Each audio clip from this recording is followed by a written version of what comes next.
This is Bryson Fowler, Boss Talks on the Rooftop, and we are live here at LG Cigar Lounge located in Allen, Texas. We have the fellas of Bourbons and Brims in the building. Hey, what's going on, fellas? And then to the right of me, your left, I have the man that is running for Justice of the Peace in Tarrant County, Precinct 4, Mr. Rodney Lee. Hey, what's going on? I'm glad everybody's here. Thanks for having me. What's going on, family? How you doing? Appreciate you, baby. Yeah. Yes, sir. All right, guys. So we're gonna before we get into knowing Mr. Rodney Lee, he is a veteran of the Navy's United States military service. And while we're talking about that, before that, happy Black History Month. Definitely. Right? This show is unapologetic about celebrating the accomplishments of Black history. We celebrate Black American history 24/7, but we put an emphasis on February, the month of February, especially 2026. So guys, think about it, learn about it, know about it. So let's get to it. Mr. Lee. Yes, sir. What's going on, man? Man, I'm enjoying the fact that you just brought me to your show. Oh, I appreciate you, man. I really do. Hey, I appreciate you coming on. Yeah. So you're a brother of the Leaf. What's your go-to cigar? So honestly, man, I don't really have a preference. I just like a good cigar. Really? To be honest with you. Yeah, it just depends on what my mood is, man. Oh. Well, your go-to torch should be a Kingpin Luxury torch. You guys can pick this up okay, I get you. at KingpinLuxury.com. I get you. Yeah. That way, no matter what mood I'm in, what mood you're in, it's still gonna be a luxury experience. Yeah, you know? I get it. I get it. Now I done did my little shameless plug. That shameless good, but I get you. Yeah. Let's get into, man. What makes you want to run for judge? So honestly, man, I've always been enthused with law enforcement, the sense of argument and hearing cases. This has just been an opportunity that was presented to me, man, and because it was presented to me, I felt like the time was right. So here I am, and we're gonna make this thing happen, man. Because I mean, honestly, like. You're retired military in the U.S. Navy. Right. You're in law enforcement. Yeah. And then you're going into being on the bench. Right. But you're going to be on the bench in a way that you're dealing with the people of the community, correct? Yeah, that's correct. Correct. You have a heart for people, is what I'm looking at. Well, like I tell people, man, if you look at the history of things that I've done, it's not necessarily that I orchestrated it this way, but it's how God turned it out. And quite frankly, man, yeah, I do. I want to see people better than when they first met me. That's always been my thing. Right. So being able to do that has brought me to this moment right now. And brother, you're a well-educated man. Okay. You're a well-educated man. You have your bachelor's degree. You have your master's degree. That's correct. And I got an old fashioned. Thank you. Guys, come down there to LG's and pick you up one of these old fashions. I ain't mad at you. You got one? You want one? No, I'm good right now. I can get you one. No, I'm good right now. I'm good. I know the place that owns this. Right? I understand. Yeah. Put on this tab though. Yeah, that's it. He got that bill. Yeah, he got the bill. He's gonna cuss me out later. So, you're a well-educated man, and we was talking backstage about your degree. It doesn't determine your education. Definitely not. Explain to me what you mean by that. So, the misfortune or misinformation that's out there is that everybody's pursuit should be a college degree. Mm-hmm. And quite frankly, man, I tell some of the students that I speak to at times, some of the most unintelligent conversations I've had have been from persons who have doctor's degrees, who have master's degrees, who have bachelor's. So it's not really equivalent to saying, I got a degree, so I'm an educated person.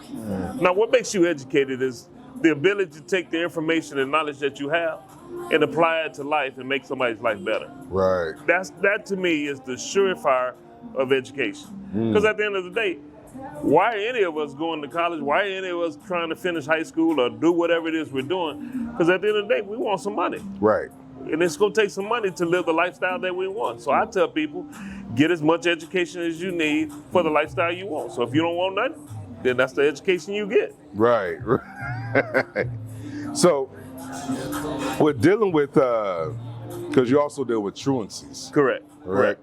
So, dealing with that type of energy with the community, you see the kids, you see what issues they're having.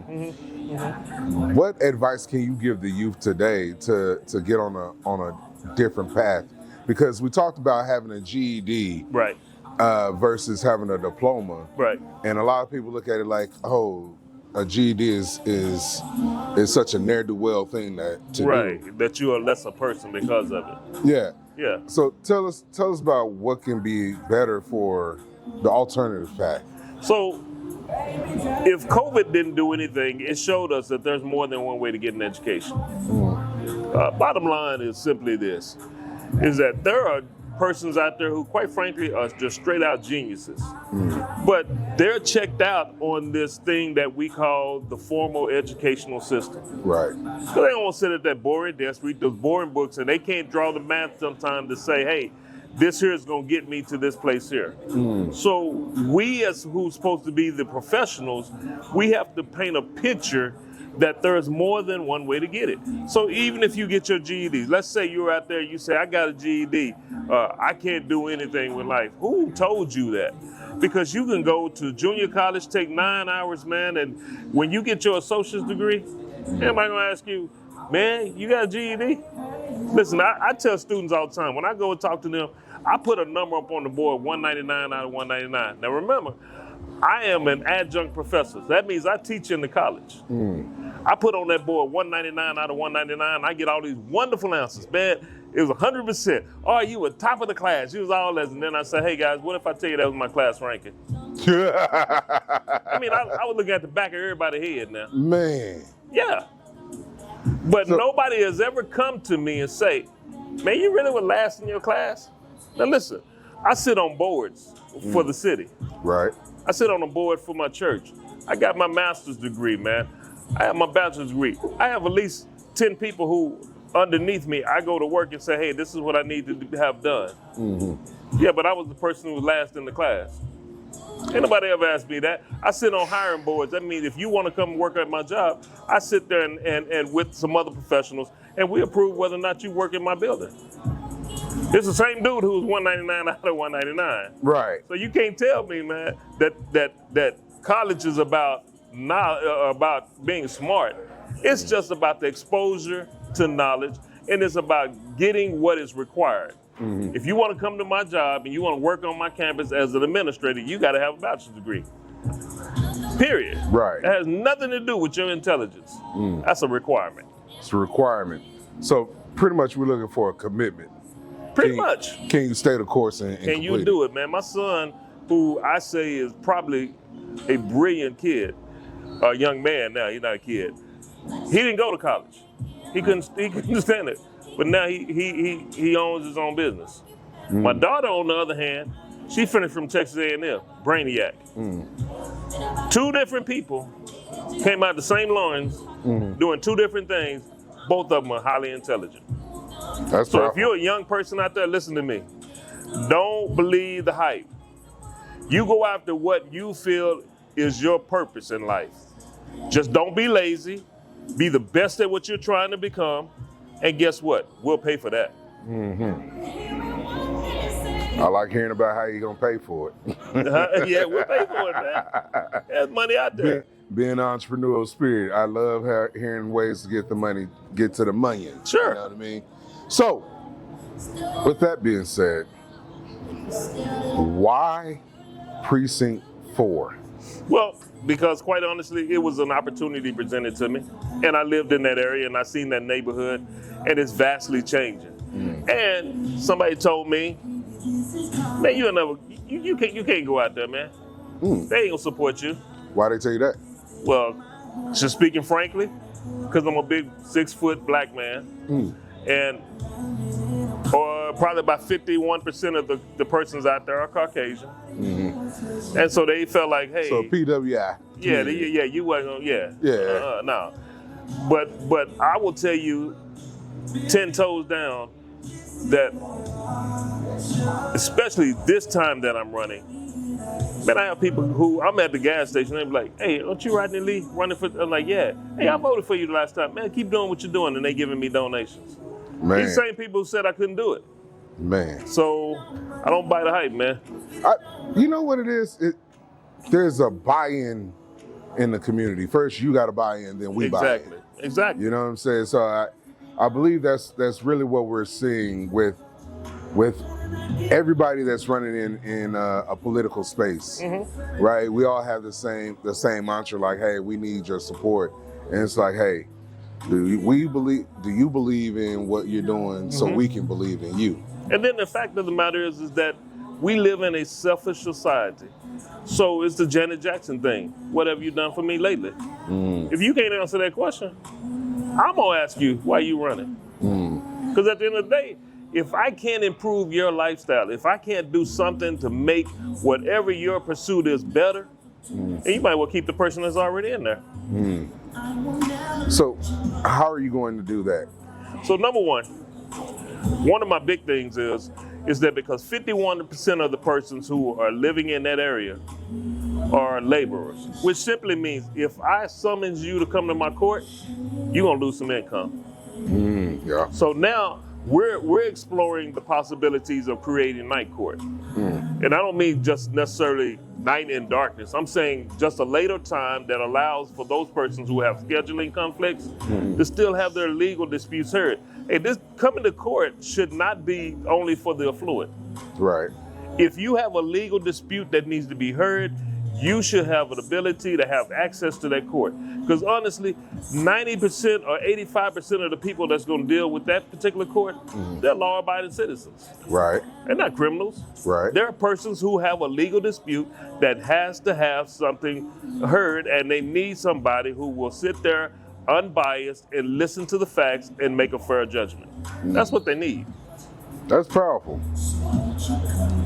So what makes you feel like you have fair judgment? Because I've been there.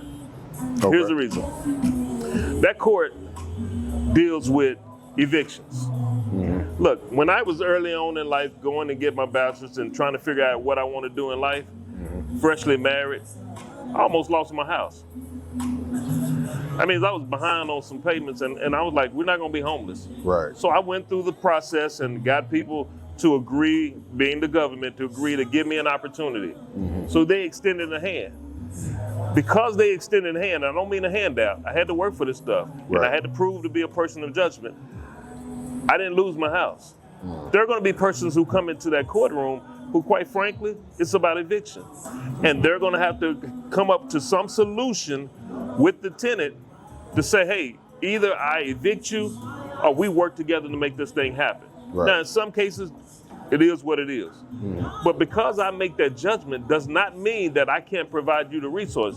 Meaning, if there are persons out there who can give you a helping hand, then I want my court to be able to at least point you that direction. Secondly, we deal with mental health. Hey man, I got a mother who deals with dementia and my sister's taking care of her. I understand what that looks like when you start talking about losing grip of your independence. Right. I understand what that looks like. And I understand the dynamics of the responsibility of having to caretake for somebody like that. So when you come in my courtroom, yes, I'm gonna look at the facts, but I'm gonna look at the spirit of what we're trying to get done. That's what's not happening. Some cases, yes, we need to be what they call the bedrock rule, which means the law said it, that settles it, we're done. Right. But there are some gray areas, man, where there's the spirit of the law. What was the intent of this law? Right. You got to have somebody who not only understands where you are and who can empathize with where you are, but who also can interpret what the spirit of that law means as you present your case. Now, please hear me out there. No one, and I absolutely mean no one, gets preferential treatment. Not a single person out there, because that brings in question the integrity of the court. Right. But you need somebody who's experienced. Man, I got over 30 years of experience in the courtroom. Because I'm glad you said that, because You know, when you're talking in that regard, like, you know, you want to extend a helping hand. It almost seems like you're gonna be more lenient on the people that are being evicted. Like hey, that tenant owes me money. Like me, the landlord, how can I trust that I'm gonna get a fair shake from it? Exactly. And that's a fair question. So it comes down to who presents their cases. That means I have to be consistent with my processes. If you didn't give fair notice, you automatically lose. You automatically lose. If you come in unprepared, after we have given you fair opportunity to prepare for your time before me, yeah, you're gonna lose. And so it has to be what I say. I'm neither landlord or tenant friendly. I'm justice friendly. So that means when you come before me, you know why you coming before me. Right. Present your case. Right. So everyone who comes in there, regardless of their creed, regardless of their ethnicity, regardless of their religion, has an equal opportunity to be fairly heard. That's what this is about. So when is final election? So general election is November 3rd, but March 3rd is the primary. Now, I don't have anybody running against me, but we need to send a message. Right. The message is simply this, that I am somebody to be dealt with. Look, I need at least 15,000 of you to come out on March 3rd or come out and early vote. The 19th through the 27th. Come out and vote, get it out the way. Select my name. Why would you select my name? Because again, I tell people, not trying to sound arrogant, I'm the real deal, man. I'm not finna sit here and give you a lot of fluff. I'm not gonna sit here and tell you, oh, we're gonna make the world just change overnight. It's not about to happen. Right. But what we can do together is we can demonstrate what actual responsibility, compassionate responsibility looks like. Right now, we don't see that.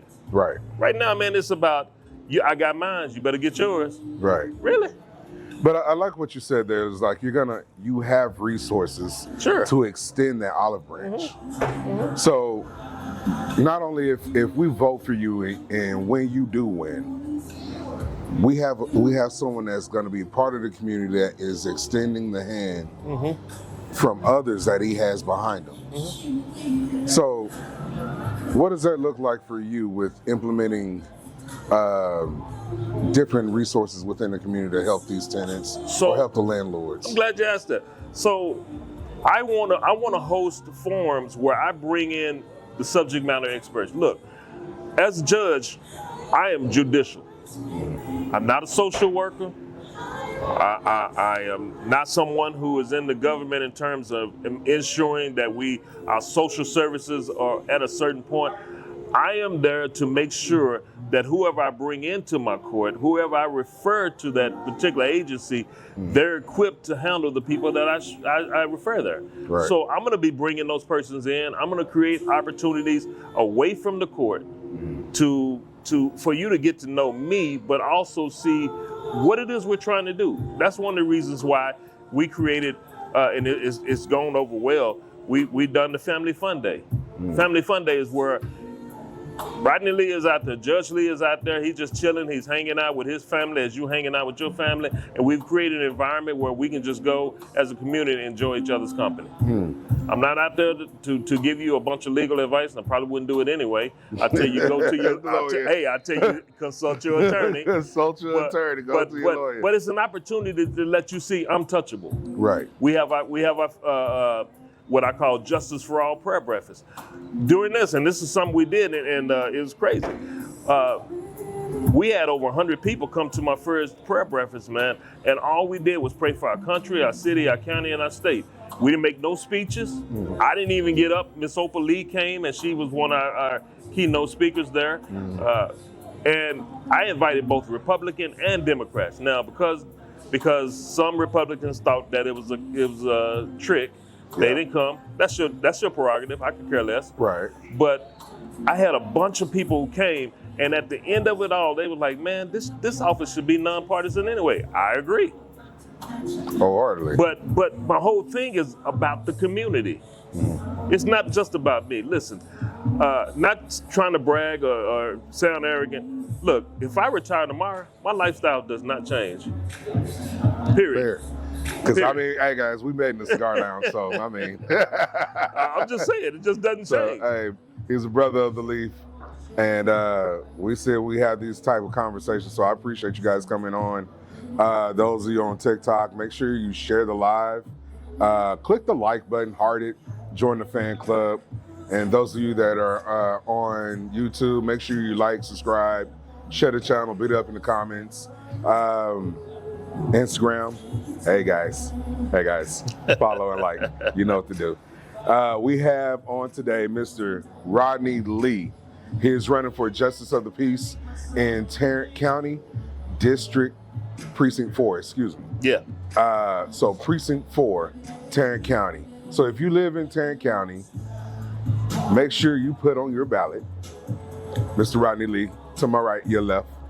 Also go to Rodney Lee, vote for Rodney Lee, JOP.com. Mm-hmm. Show your support, send out donations, because we running and campaigning ain't free. That ain't free. We need to show our love and support, not only by the follows, likes, but also the donations to the campaign. So, you know. And here's the deal, guys. We're a grassroots organization, which means we purposefully turn down high donor PAC money. Now listen to me, guys. If you want to give me $2,000, I ain't no fool. I ain't turning that down, man. Don't turn the money down. But we're grassroots, man. And meaning I'm here to represent that person who says, man, I ain't got much money. I bet you got $5. You'd be surprised what $5 could do for our campaign. If enough of you gave $5, man, listen to me. We're going to be able to extend this message out to places, man, that we otherwise wouldn't be able to do. So it doesn't require you having a whole bunch of money. If you can't vote for me, just give me $5 and let's see what happens. Yeah, man. All right, man. If you can't cast a vote, donate. Yeah. It works. It works both in one and the same. Exactly. To show your true support, right? Now, what has been the overwhelming feeling of gratitude of your first time of running? I learned a lot of things. Look, I've always been, people find it funny when I tell them this, that I'm really an introvert, man. I'm that dude who can't tell. Man, I'm you telling can't tell. I would sit there, man, and be just as cool and happy as ever, man, just sitting there looking at you. It was so crazy that my daughter said, Dad, you got a mean resting face. I ain't never heard no crap like that. Mean a mean resting face, man. Yeah, mean resting you know face. What I'm saying? I guess that's the male version of that. Like, you know what I'm saying? Like, hey, you should smile, man. that's you look exactly angry. It. You know what I'm saying? Look like you're mad at everybody. Yeah, you look angry. I am. So I started working on it. But what it's done is invited people who I normally wouldn't even meet, man. Mm-hmm. I mean, I have an RV. We go RVing. So in this true story, man, I'm sitting out there. First got my RV and there were some things that went wrong with it. So I'm ticked off, man. Right. So I got this mean resting face. Right. So I got white folks walking around looking at me and they wanted to ask me. So finally one dude just got brave enough and said, hey, sir, you need some help. I said, man, I've been heard people are friendly. Ain't nobody come to help me. He was like, well, man, when I looked at you, you look like you ready to jump on somebody. You look angry.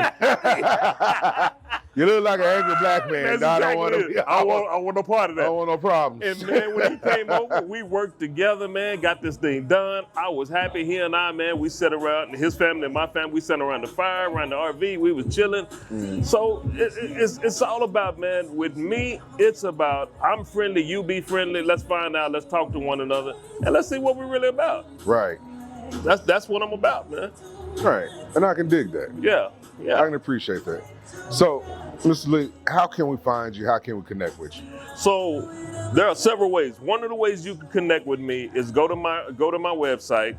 It's RodneyLeeForJOP.com. All one word, don't separate it.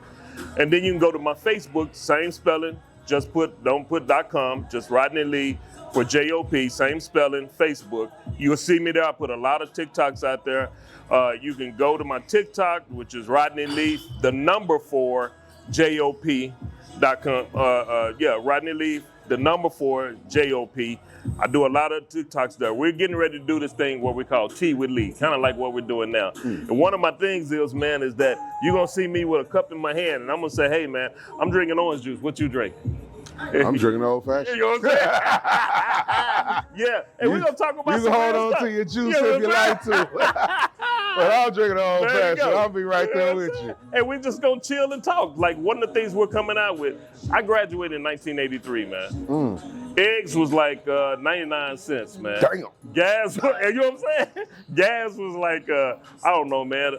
Back when I was coming out, maybe $2, something like that, man. That was high for us at the time. That ain't. I mean, you can go to the movies. We get to the movies, man, for $5, man. They had the dollar night. We going to that. Man, you ain't finna get no movies now for no goddamn $1, man. I don't care where you go. Movies like $50. You know what I'm saying? I just got to talking to one of my administrators. He and I was just chopping it up. That dude said, yeah, my son went on a date. He spent $80. $80 for some goddamn movie? Hey, man, we going to get us a steak, man. Come on, I ain't spending no $80 for no movie, man. Hey. Look, Demon Slayer just came out. Whatever, I don't know, man. It's been so long since I ain't spending no $80 on no doggone movie, man. And I'm married, and we ain't going to the movie, bro. Man, we gonna hang out at the house. I'm gonna cook us something. We gonna love on each other, and we gonna do our thing. Well, man. see, you can navigate it like that. Yeah. Like, you know, us young bucks out here still got to be on the hunt. Well, you still got to be out here in the hunt. You, but look here, man. Hey. It is what it is, bro. hey, like I tell you, married men, hey, man, don't come out here. It's ghetto out here. Man, but it's ghetto. When they say it's hard out here, you know how to do it. It is hard. It is hard. Don't come out here, man. Yeah. But guys, hey, this is Boss Talks and Bourbons, Boss Talks on the Rooftop. Like, subscribe, share the channel. Make sure you go vote for Mr. Rodney Lee, Justice of the Peace, Precinct 4. Yeah. Those of you on live, stay tuned. We got a few more guests. We got DJ Wavy Lamborghini on the 1s and 2s. And remember, storms don't last, but your home should. Peace. Two things. Appreciate y'all. Thank you, man. Hey, appreciate you, baby. Hey, all right, then. Anytime.